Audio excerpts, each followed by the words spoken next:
Good afternoon, everyone. I am honored to be here. I'm Congressman Stephen Horsford, representing Nevada's 4th Congressional District, and I'm honored to stand here with my colleagues from the Congressional Black Caucus, the largest in our history, with 60 members, representing 120 million Americans, 1/3 of the U.S. population. We represent every region of the country. We have the youngest member of Congress and the Dean of the House as members. We have every ideological perspective. And today we are here unified behind one purpose, and that is to win for the American people. Now, I come from a battleground state of Nevada. I represent a frontline district. I know how hard it is to win in difficult cycles. And I, too, want to stand with my colleagues in commending President Joe Biden, who I was with in my district last week, talking about the issues of housing and affordability and addressing the cost of rent and all the other issues that the Congressional Black Caucus stands for. I want to thank him for being such a consequential president at a time when our country needed the soul of our nation to be restored. He did what he came to office to do. The Congressional Black Caucus stood with him, and one of the first decisions that he made was to select Vice President Kamala Harris as his governing partner. It's with the Vice President that we were able to achieve historic legislation, from the Infrastructure Investment and Jobs Law, to the Inflation Reduction Act, to the American Rescue Plan, to the CHIPS and Science Law, to the Bipartisan Safer Communities Law. These are bills that were done because of Democrats in Congress, led by the CBC, with Vice President Kamala Harris as the governing partner to the president. And because of those legislative achievements, we have seen historic low unemployment in Black America. We've seen 3 million Black entrepreneurs start businesses in the last 3.5 years.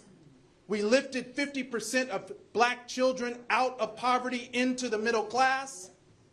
And we are just beginning to move our country forward. And so while the decision for the president to turn the baton over to the vice president had to be a difficult decision, we respect and honor that decision, and we are ready for the next generation of leadership with our Vice President, Kamala Harris, at the forefront. And we have one objective now, and that is to win. We have 105 days, I believe it is.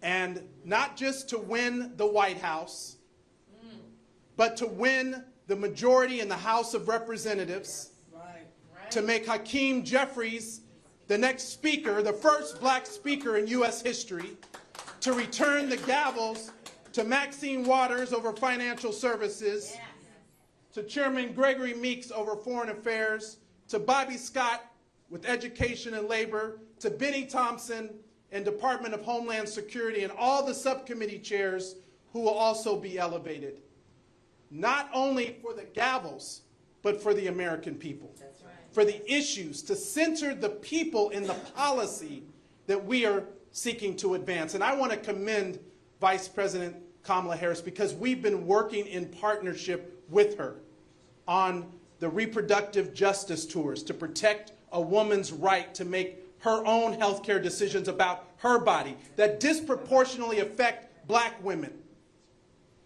The fact that she has joined with the Congressional Black Caucus on the economic opportunity tours to help lift up Black America through our work, wages, and wealth agenda that the Congressional Black Caucus is leading. It's because of this work that we will win. But my message to the American people is democracy is a team sport. Yes. And it's going to take all of us to defeat Donald Trump. Yeah. Now, the vice president is the most prepared, the most qualified person to win this nomination. She has now secured the nomination as our presumptive nominee. Yeah. She is the most qualified and prepared person to defeat Donald Trump. Yeah. and she is the most prepared and qualified person to lead us forward, not backward. That's right. She is the future of our party, and she is the next generation of leaders.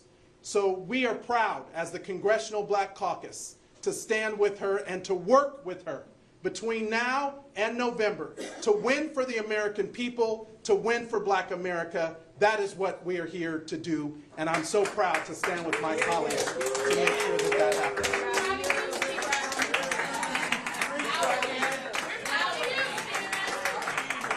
This is about our future, and Donald Trump and Trump's Project 2025 is about tearing down our communities, not building them up. It's about dividing us, not bringing us together through coalition. That is not the future of America, and we're not going back. We're going forward. With that, I'd like to turn it over to